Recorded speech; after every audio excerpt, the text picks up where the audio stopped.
PP chairman Bilawal Bhutto Zardari चयो आहे त कश्मीर जे मुस्तक़बिल जो फ़ैसिलो को बि ॿियो न पर कश्मीरी अवाम कंदो। मुज़फ़राबाद ऐं बाग में चूंड मुहिम जे जलसनि खे ख़िताब कंदे बिलावल भुट्टो चयो आहे त भारत अमुन चाहे थो त अमुन ऐं जंग चाहे थी ऐं जंग लाइ तयारु आहियूं। आज़ाद कश्मीर जे इलाइक़े मुज़फ़राबाद में चूंड जलसे खे ख़िताब कंदे बिलावल भुट्टो ज़रदारी चयो आहे त कश्मीरी अवाम पंहिंजे मुस्तक़बिल जो फ़ैसिलो पाण कंदो, उहो हक़ कंहिं ॿिए खे हासिल नाहे।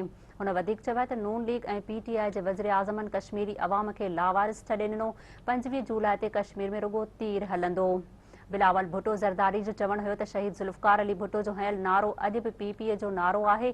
शहीद बेनज़ीर सेखारियो त जिथे कश्मीरियुनि जो रतु किरंदो उते असांजो रतु वहंदो। बाग में चूंड जलसे खे ख़िताब कंदे बिलावल भुट्टो ज़रदारी चयो आहे त हुन जॾहिं भारत में RSS जे दहशतगर्दीअ जे ख़िलाफ़ आवाज़ उथारियो त मोदीअ जे यारनि मुख़ालफ़त कई।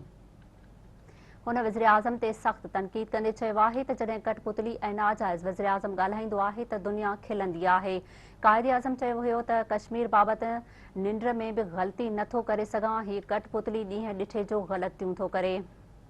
बिलावल भुट्टो ज़रदारी चयो आहे त 25 जुलाई कश्मीर वासियुनि लाइ बि इम्तिहान आहे। शफ़ाफ़ चूंडूं थियूं त PPA जा जयाला कामयाब थींदा।